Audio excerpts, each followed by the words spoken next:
Welcome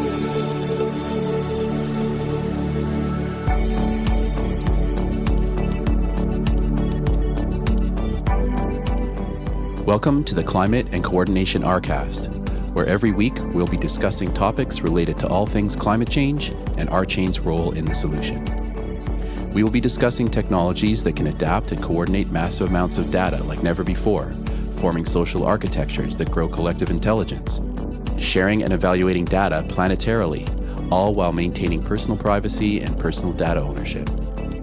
A new decentralized economy is forming as we move from the third industrial revolution, digitization, to the fourth, decarbonization. By building a co-op, built on a correct by construction, concurrent, scalable solution, RChain is structured to build out the new technology that will be required for a flourishing regenerative planet. Please join us on this journey.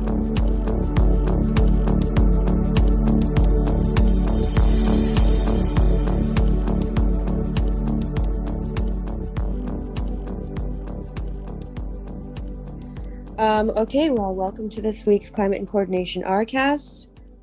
We have a variety of different topics to discuss with everyone today that we think are fascinating and important, as always. So the first article for today comes from Axios, and this piece has been published, well, not this piece, but this subject has been talked about in quite a lot of different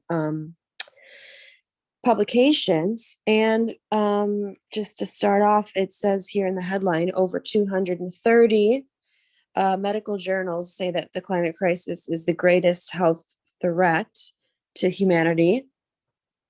This is from September 6th. And basically all these different journals came together for the first time to issue a joint statement to world leaders. And Lancet and the British Medical Journal are two of the ones that were featured in this list of over 230. And if you know anything about medical journals, you know those two are kind of two of the most important ones. It says here also that there's the COP26 Climate Summit, which is happening in Scotland in November. And that's going to be something that's really being talked about a lot, happening soon. And the medical journals that issued this statement said, quote, "The greatest threat to global public health is the continued failure of world leaders to keep the global temperature rise below 1.5 degrees Celsius and to restore nature." So I think it's a really,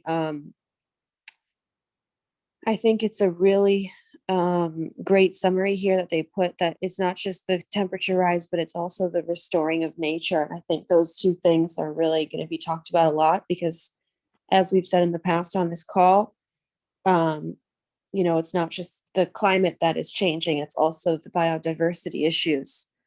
So those two things are really important. It's really a sort of dual problem. So I think it's great that they mentioned that. It says here, World Health Organization chief said in a statement before this came out that the risk posed by climate change could dwarf any of a single disease, which I think is pretty obvious, but it's great that people are coming out and actually saying that. Also, it says the editorial reports that the heat-related mortality among people older than 65 has risen by over 50% in the past 20 years alone. So that's pretty powerful, I think. And yeah, so I mean, there's a lot of, you can read this publication. I think there's a link to it in here, right? There's a link to it that says it's from the New England Journal of Medicine. So you can just link to that and read it. I think there's a lot of different risks to human health just besides the heat by itself. There's also obviously increased diseases that can happen when it gets hotter, and then there's increased, it says here, allergies, cardiovascular and pulmonary morbidity, tropical infections, renal function loss, which is really crazy, pregnancy complications, other stuff. So you can just read about this statement, but I think it's really great that this is coming out before COP26. And as COP26 happens in November, I'm sure we'll be discussing, what happens at that meetup. So I'll pause there and see if anybody has any comments about this. Yeah, it's going to affect us in every way. It already is. Yeah, absolutely. So if there aren't any more comments about that, I can move on to the next one. I've also got two pieces from The Guardian today, which I think are really fascinating. And the first one, I think, really speaks to the potential for blockchain and other technologies to really shift into a different space in the future, especially with the young developer crowd and other people who work on these projects and other projects. It says here from The Guardian, this is from September 6th as well, and it says, "There's no point in anything else. Gen Z members flock to climate careers." So basically, this piece interviews sort of short form interviews a few different people in Gen Z, which is people who are 25 years old right now and younger, to talk about what careers they want. And there's a couple of polls also that it discusses what their priorities are. And I think it really shows that I think millennials also have shown this, that they're really extremely interested in trying to be part of solutions. But I think that Gen Z is obviously, because they're the youngest, I think that's the generation with the most conviction if they're saying, quote, "There's no point in anything else." And I think the reason they're saying that is that the effects of climate change are going to be so widespread that there's really no career that makes sense to be part of if it's not one that's part of the solutions, because there's basically no part of life that's not going to be touched by this crisis. So I think they're saying this is an all-encompassing situation, and therefore, why would you want to go to work anywhere that's not part of a solution? And there are so many different ways to be part of solutions. So I think that in the coming years, there's going to be a huge flock of young people coming into different climate projects and eco-friendly crypto projects, if there are, options for those. And I hope that there are. Yeah, I mean, this Yeah. to me, this Go is ahead. like connected to the kind of when a massive sea change is about to occur, it's usually like a convergence of seemingly unrelated things that all kind of converge at once. And when large generations get to that age, the age that Gen Z is at right now, or about to, like the peak will probably be in about 5 years, I think. Then that generation kind of goes, okay, older generation, move aside. And that's what the boomers did in the late 50s and into the 60s, that decade, which created a massive, culture change and all sorts of other changes in society. So that is converging with Thomas Stocker, the fourth industrial revolution, which he says is going to be driven by the decarbonization movement. Combined with, of course, just all of the heightened awareness that's just, many people are saying 2021 was the year where, the deniers can no longer deny. So it's all, and then you have the, all of the technological revolution stuff that's happening, blockchain, Internet of Things, 5G. All of this stuff is going to converge to what I hope Daniel Schmachtenberger's right when he calls it humanity's phase shift. I just say, get ready. It's going to be a wild ride in the next 5 to 10 years. And it will be driven by Gen Z, I believe. Mm-hmm. Yeah, I completely agree. I'm just going to read a little bit more from this. It says, they're talking to a couple of different, younger people in this article. And one person said, "There's a general reputation that if you do good for the world, nobody's going to pay you to do it. I don't think that's accurate. If you understand how climate change works, then a bank should actually really want to talk to you because they want to hedge their risk." And yeah, I think just even like, 10 years ago, people who had sort of environmental type degrees were sort of seen as, you know, um, I don't want to say frivolous, but just, maybe not that serious, or not that necessary. But I think like people with those types of degrees are going to be much more in demand. And I think they should be much more respected. And they always should have been more respected. But I think people are going to start looking for people who have those skills. And just one more quote from somebody who was interviewed in this article. She said, once you learn how damaged the world's ecosystems are, it's not really something you can unsee. To me, there's no point in pursuing a career or a life for that matter in any other area. So I think, it's just really clear that people are starting to realize that the way that they spend their lives, like the way that they earn money, is not just, a question of how you're going to find work. It's a question of, does your work address the climate crisis? That's sort of what I got from this piece, is people are starting to really ask that question and try to find work that allows them to address it in some way, big or small.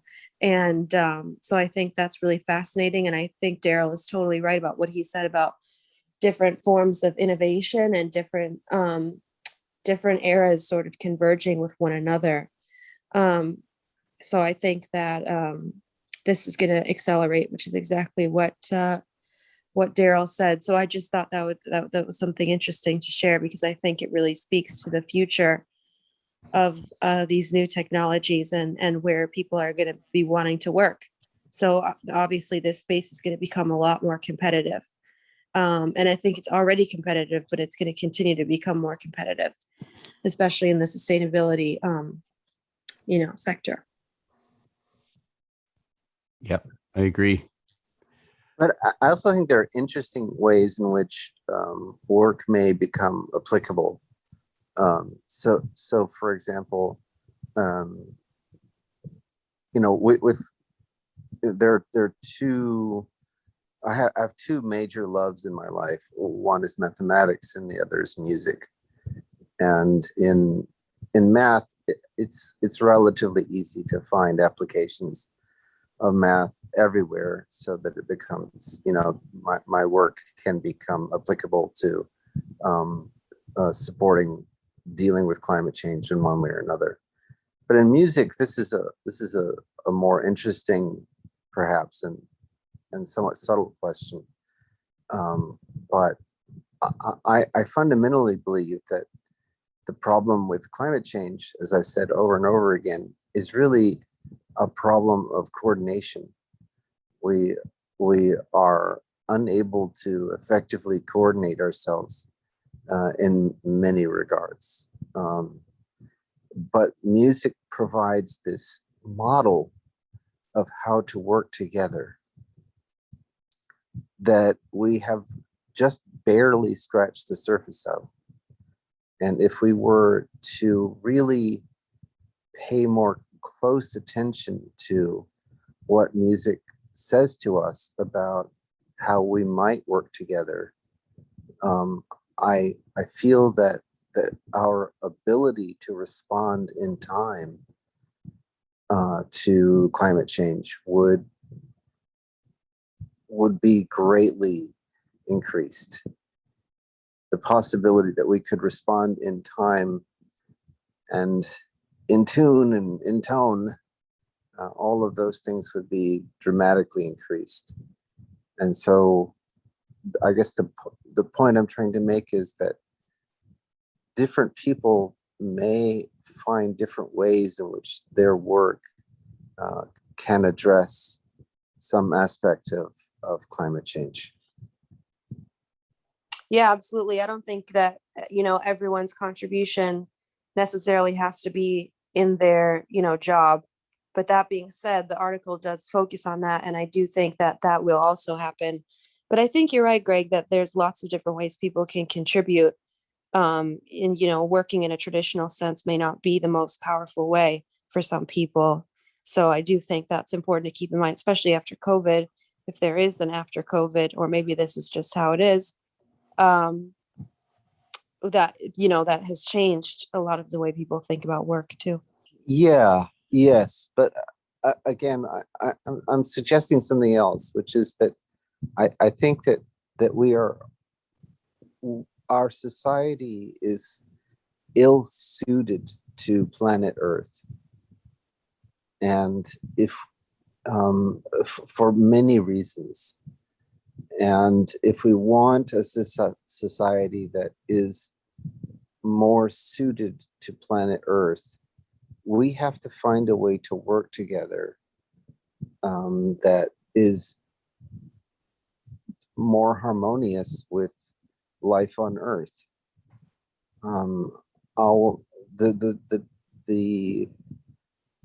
The way in which Western culture, the dominant culture on the planet, addresses living on planet Earth, it is one of control and dominance. And it just won't work. It's never going to work like that.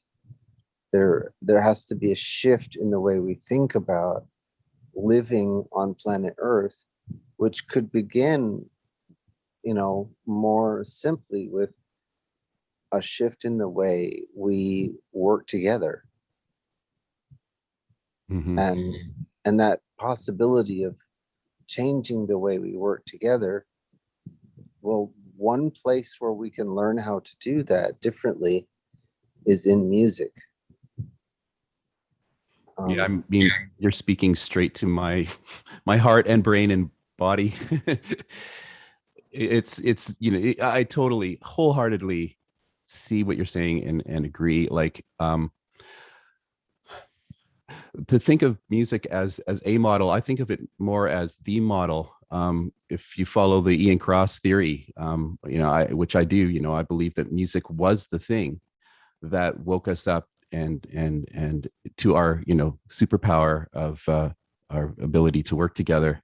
So thinking about what was going on in the minds of people 150,000 years ago, or however long it was, when music was kind of first discovered, what were they in awe of? What were they witnessing and learning from that experience?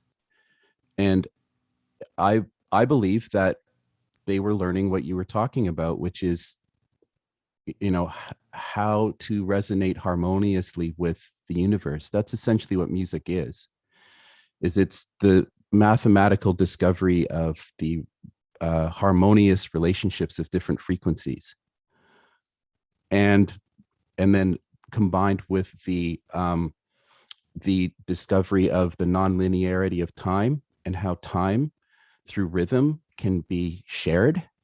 The perception of time can be shared. That's what the discovery of rhythm was. And so just, I often try to imagine, put myself in that mind, to kind of get a better understanding of this thing that I worship called music. Yeah. I mean, I think we're talking. The only thing is, I don't believe that it has to be the only model. And I know. Yeah.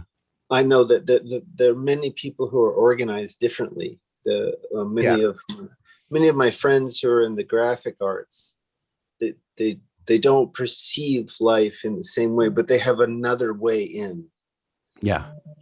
And so that's, yeah. But I agree with you. Yeah. It's I think that we were, just before you came on the call, we were talking about Generation Z, and this article that Nora had found about how most of the 20 somethings in the elders in the Generation Z segment are really only interested in climate related jobs. It's a massive movement towards that, because they realize they're the last generation that can do anything about it. So and I was just talking about just how in times of great change, there's huge sea changes in all sorts of different things that converge. And when you look at the last kind of major generational population shift with the boomers in the late 50s, early 60s, multiply that by a few hundred, and you'll witness the change that's about to occur in the next 5 to 10 years. So what happened between like 1945 and 1965 or something like that, 1955 to 65 even, they're going to guide us. I really believe that. And either you'll follow them or they'll say get out of the way, which is what the boomers did. And I'm ready to be a willing and faithful servant. Yeah. And I wished, one of the things that I wish for the RChain community is that other level of working. I know that we're getting there in step by step. Like, so today, for example, I was so encouraged by how we were, for the first time, I felt like the Western staff got out of the way and let the China team meeting run the China team meeting. And it was just delightful. It was so refreshing to hear from their perspective about their work. And it was really, eye-opening, I think, for many in the meeting, how hard they have been working. Yeah. And the extent and the scope of what they have done. And so that is, it's a step in the right direction. And I think for anything that's global, it has to sometimes proceed very slowly. I also know that that through my direct engagement with music, that sometimes the change can be very fast. That, just something happens and you get it, right? You go, oh, that's what this is all about. Yeah, and then you're unhooked, and then you can just like proceed from there, kind of thing. Like, yeah, exactly. And so this is what I wish for the RChain community, is this ability to get it, to find the rhythm and the flow and the harmony and the sense of where the next note needs to go. yeah. And if you can hear it, right, whatever what your way in is, whether you see it or you hear it or you feel it in your body, whatever your way is, but I believe that when that begins to happen, that's when the RChain community, and more generally that we, the human species, will find its right place. Man, you're speaking like my dear friend Damo Suzuki. He's his kind of, I guess, he was the singer for the progressive German rock band called Can, who were very, very influential, the mid 70s to the mid 80s. I had the pleasure of traveling with him. And basically, his philosophy is that all the music on the stage is improvisational, and he tours without a band, so it's just himself. He's kind of like a Miles Davis figure in a sense, where he has enough of a following where a band just forms whatever city he's in, and he calls them the sound carriers. And his favorite moments, his preferred moments, are when no one has met each other beforehand. So you meet on stage for the first time and you create music of the moment. He calls it music of the moment. I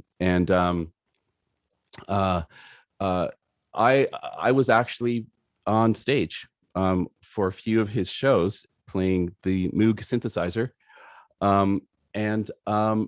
It was just transcendental for me. The moments when you feel you feel each person taking turns being the captain, so to speak.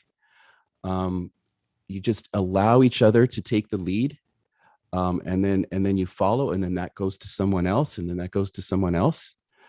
And Damo kind of essentially conducting in a sense, but not really. Just he's a participator, but we all flow through him when he's singing. It's just, I don't know. It's undescribable. But I hope that this long-winded kind of thing I was just saying somehow is able to kind of connect with what you're talking about, in the sense that when you say stuff like, relax, no one's in charge. It's it's kind of like that, I guess. Yeah, I feel it's really nice you never shared that experience with us before, or at least not with me before, that I remember. And yes, that's very very in alignment with the kinds of experiences that I've had that give me great hope. The only thing I found my mind wanting to add was that oftentimes the real music will come from an unexpected direction. So even though you're in the flow and everyone is open and listening, some theme might start up, but really it's a counter theme that's over in a corner that you just weren't paying attention to. That is where the music is, and when you're in tune, everyone realizes it. It's like, oh, that's where it is, and then you support that. Yeah, but I know exactly what you're talking about. Yeah, it's like I guess in the late 70s, I was reading an interview with Brian Eno, and he talked about this concept I'd never heard of before called lateral thinking.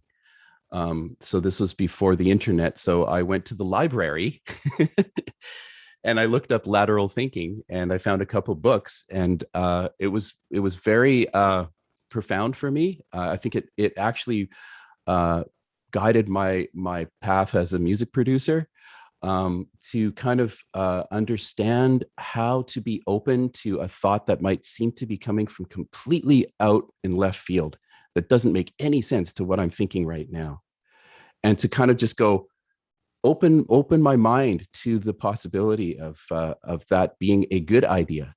And Brian Eno always talks about how good ideas come from unlikely places, and just to be open to allow them in is a key part of just being any kind of creative person. And that process, to me, it's also related to a different kind of use of the mind in both in my life individually, but also in my life in a group. So one of the things that I learned, and it's sometimes, I don't know how to say it. It's sometimes like I have to relearn it again and again, or it's the same as like, oh, I want to get in the pool. I know how beautiful it is to be swimming, but it's cold and I'm tired and blah, blah, blah. And that kind of internal dialogue, but you finally go into the pool and say, oh yes, that's why I do this. So it's the same sort of thing, which is that I don't have to say anything. If I hold the question in my mind, so I believe that something has not yet been addressed, and I recognize it as a question, and I simply hold the question in mind. And invariably, if I practice this, the question will arise within the group mind and will be addressed. You don't even have so to say it. You don't even have to say, don't have to say it. I just have to hold the yeah, question. that is But so, yeah. but the flip side of it is, which is what made me think of your lateral thinking, is that it if something presents itself, no matter how strange it might be, and if it is persistent and there's a special quality to it, that lands with me in a certain way, then by conscience, I must speak it. I must let it use me to give it its voice. Right. So like, if I'm going to hold the question for the group, I also have to play my role as a container for a question or an answer for the group. Like, I have to be able to speak as much as I have to be able to hold and to listen. Does that make sense? Yeah. It's choosing the right time to do that. Yeah. And oftentimes, like for myself, I'll find that I have to wait until it's literally burning in my chest Yeah, me too. before I will speak. And other times it's like, I just notice that I'm standing up. I just notice that my feet are carrying me to the center where to speak, or to the microphone, or whatever it is. Mm-hmm. And other times it's like this, internal, should I say anything? Should I say anything? Should I say anything? Okay, I can't stand it anymore. And learning to trust that whole thing as well. But I think what we're describing is some inner experiences of something that is real. It's hard for people to begin to recognize that it's real because of our training, right? Especially in the way schooling is taught, but also that it's more practical, right? It may seem less practical. It may seem like it would lead to chaos, but the reality is that, in the same way that music has this astounding coordinating property, if you follow these practices, then it's more efficient and more effective. Yeah. Great article, Nora. Yeah. Oh yeah, great. I do have one more, and then I know that Darryl wants to present something. So is it okay if we move on to that, or was there anything more anybody wanted to add? I'm good. Okay, great. So this last one is from a Guardian, once again, because the Guardian is so great. And they don't usually have a paywall, which is amazing because people need to read this stuff. And so Yeah, you know what I like about the Guardian? Sorry to interrupt. great, yeah. Is their methodology of the paywall. It's actually got me to give them money because they're so gentle about it, and they're just like, excuse me, you've read a bunch of our articles. If you want to give us some money, you could just click on this thing here. It's not like the way New York Times or Forbes does it. It's kind of Bloomberg. Bloomberg's the worst, right? It's just, it's just like, this article and this big thing blocks up, and it's like, you can't read this until you pass this line. And I'm like, screw you. I'm not going to read your article, But with Ian, it's just like, oh yeah, I'm going to give you guys some money. So I always, after a few of those nudges, I always like throw them $10, $20 or something like that. Yeah, it's important that people get their information. And I think blocking the information, I don't know if that really works, Yeah. Because why do you want to give to a publication that you can't even read their stuff? So anyway, complicated issue, I'm sure. But yeah, we love the Guardian. So there you go. Right. So this is about air pollution. This is from September 6th as well. And I guess when I first read this, I thought it was so shocking. And then I thought about it and I'm like, maybe it's not that bad. Well, it is bad, but maybe it's not that shocking. The headline is "More global aid goes to fossil fuel projects than tackling dirty air." So basically this article is about how air pollution is a super big public health problem already. It says governments around the world gave 20% more in overseas aid funding to fossil fuel projects in 2019 and 2020 than to programs to cut the air pollution they cause. Dirty air is the world's biggest environmental killer, responsible for at least 4 million early deaths a year. But just 1% of global development aid is used to tackle this crisis. So this is crazy. I was really shocked to read about just how deadly air pollution is. And also there are a lot of places in Africa and Latin America that need more aid because a lot of it is going to Asia. But also there are other places in Africa and Latin America that have as bad or worse mortality from air pollution, and so they need more money. Obviously, there's a lot of other public health crises like water, sanitation, and other stuff. But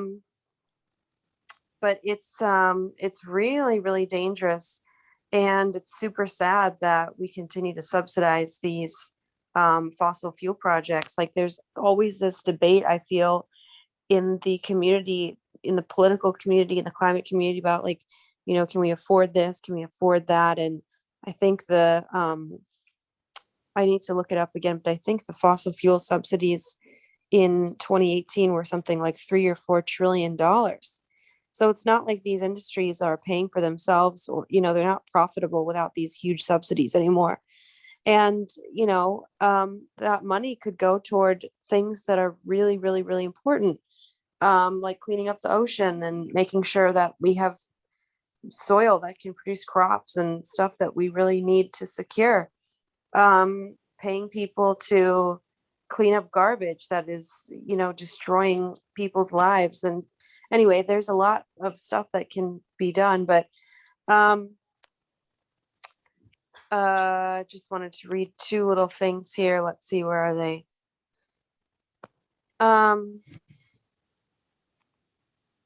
At the end of the article, it says another analysis estimates that nearly 12,000 people have died early in Europe because of breaches of legal pollution limits in Serbia, Kosovo, and other nations.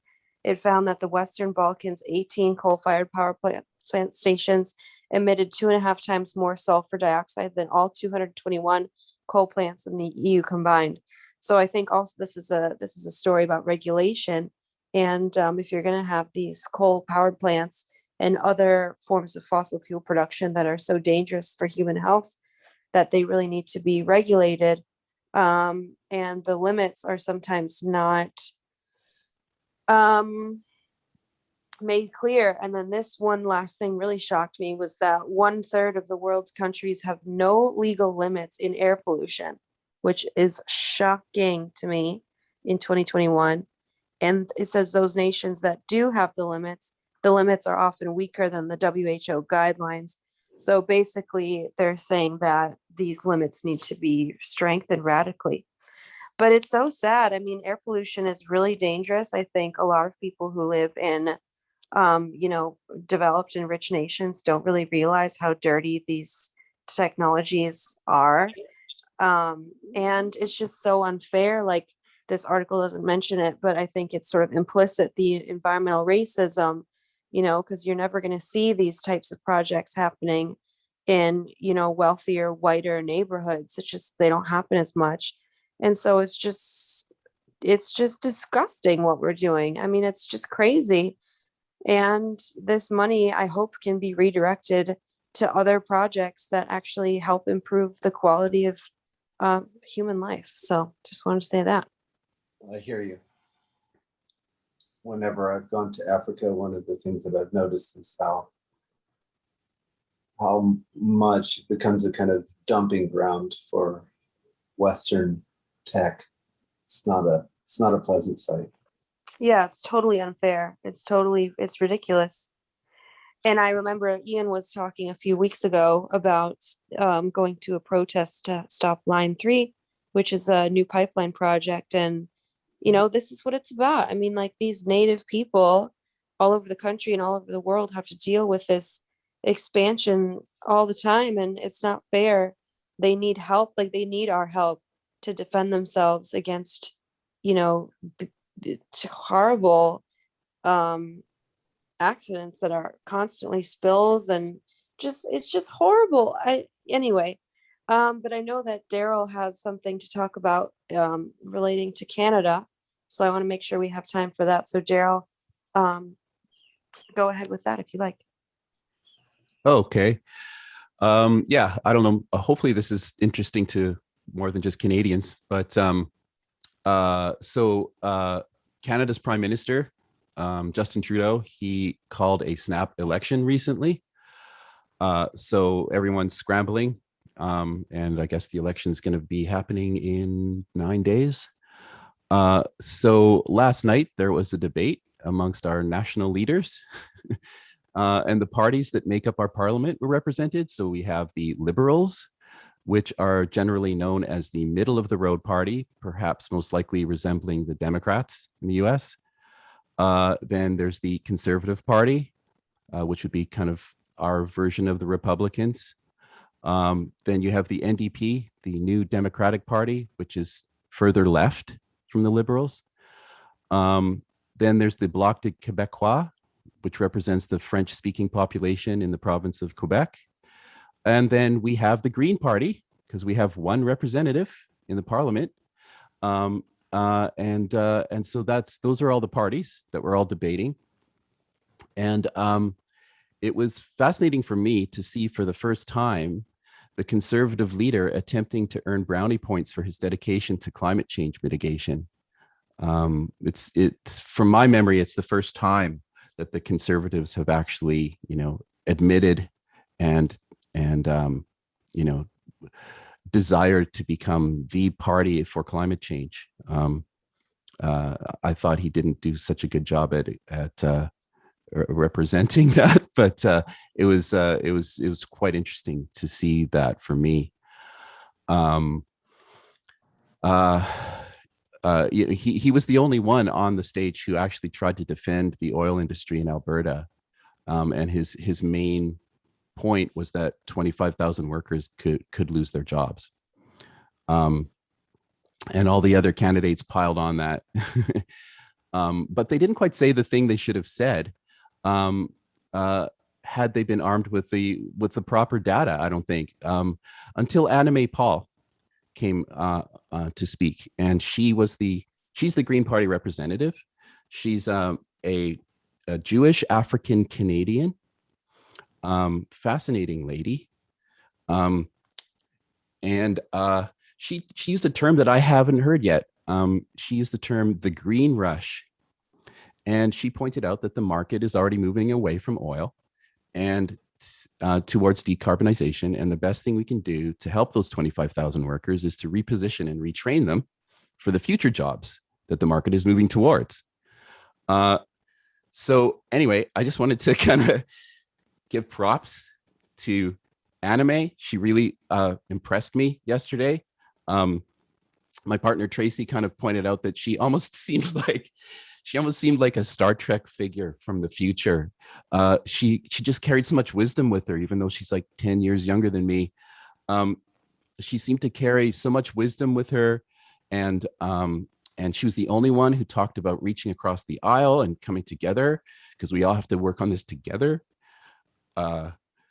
She just, to me, showed that she could be a great leader for a country. There's no hope in hell she'll be the next prime minister, at least not this time around. But I think we're going to see a rapid movement in Canada towards the Green Party. So it's going to be interesting to watch. My biggest concern is that the consequences of climate change are going to be so fierce and so fast in the next decade that the blame gets shifted to the incumbent governments, and they just simply fail under the weight of everything they're having to attend. Yeah. And so that there isn't going to be this kind of smooth transition. Okay, everybody wakes up and goes, oh yeah, climate change is real. We all have to pull together. my concern is that it becomes ugly and violent very quickly. And the data that is significant likelihood, I think, is no further away than last January on the U.S. Capitol. Mm-hmm. Yeah, I know. I see what you're saying. It's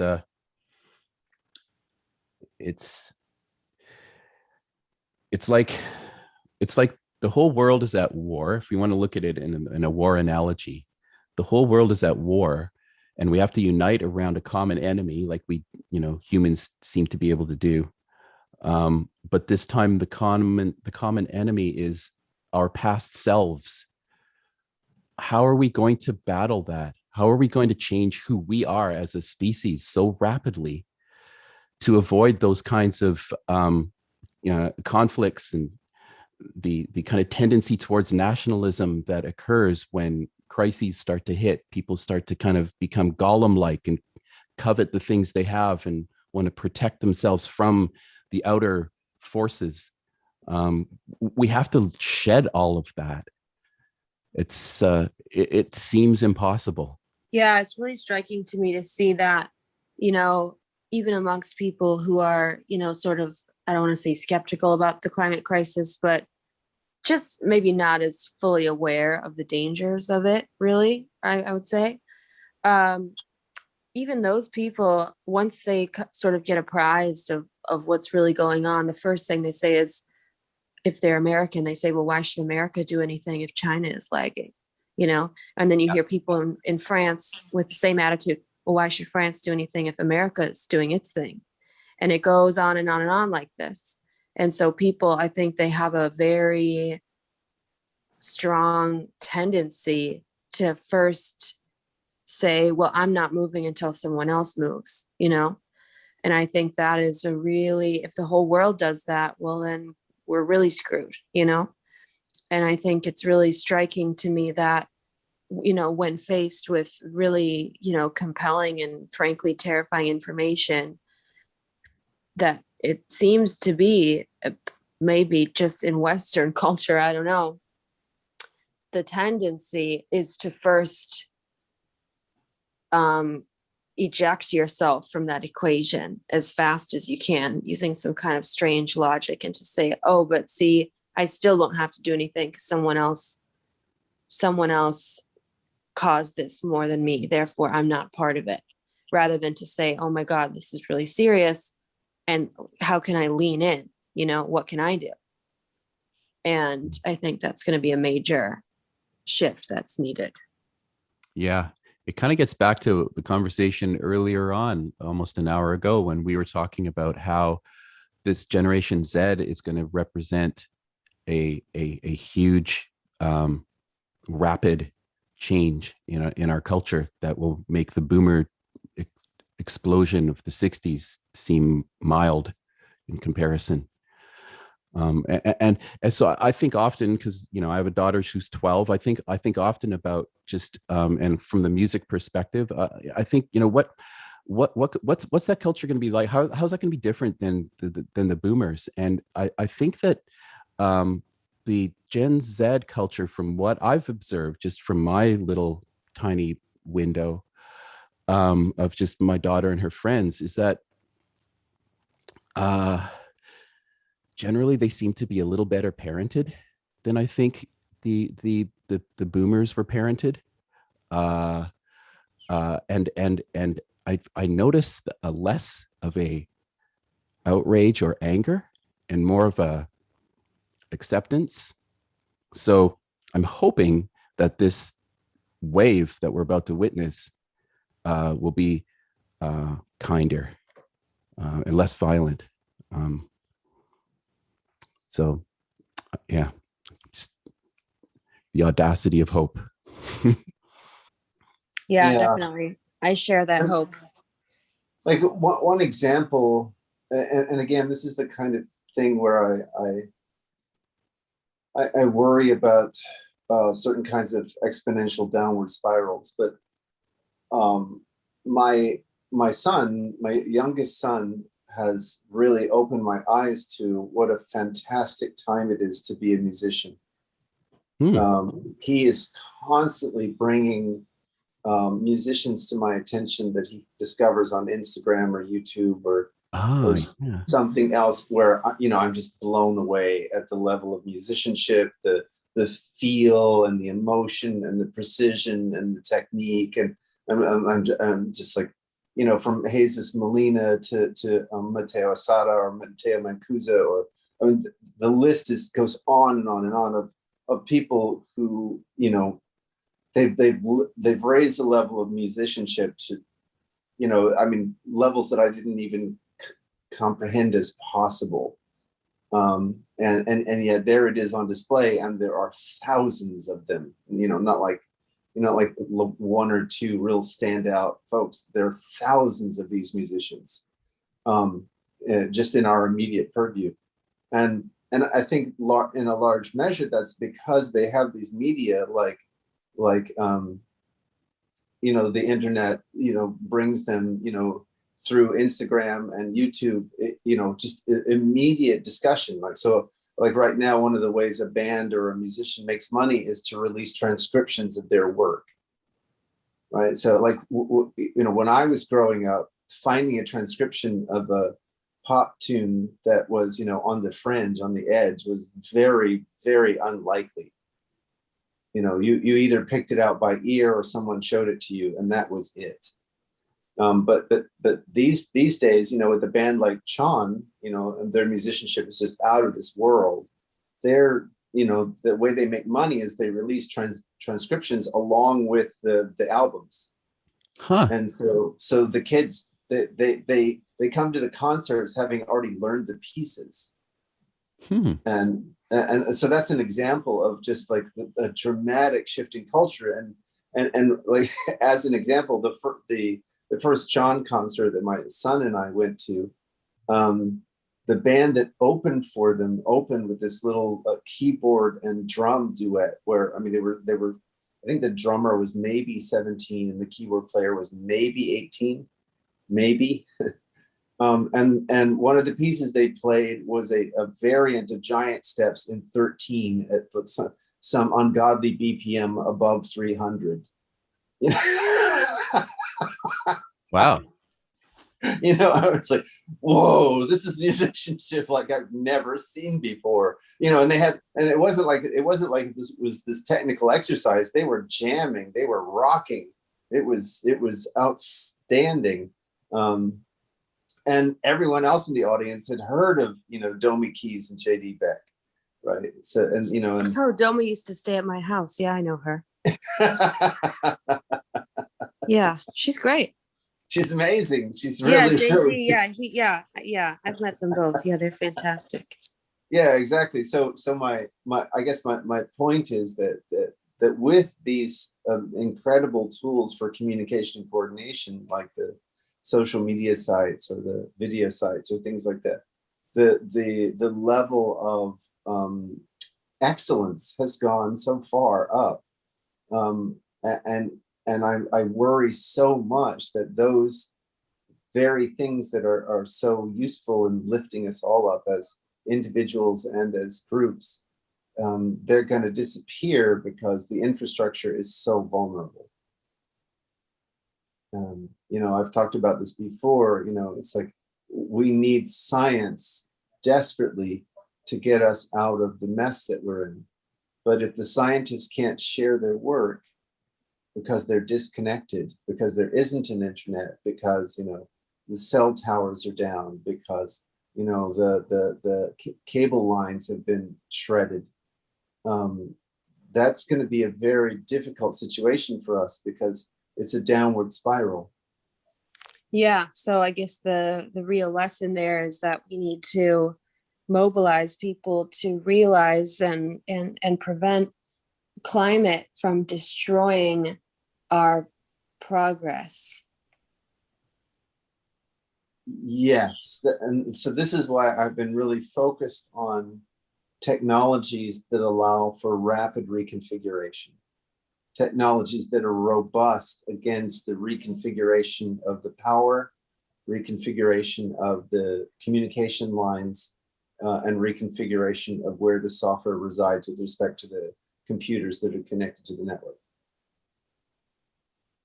So that's what's at the heart of the coordination efforts that I'm working towards. Essentially, it's called mobility.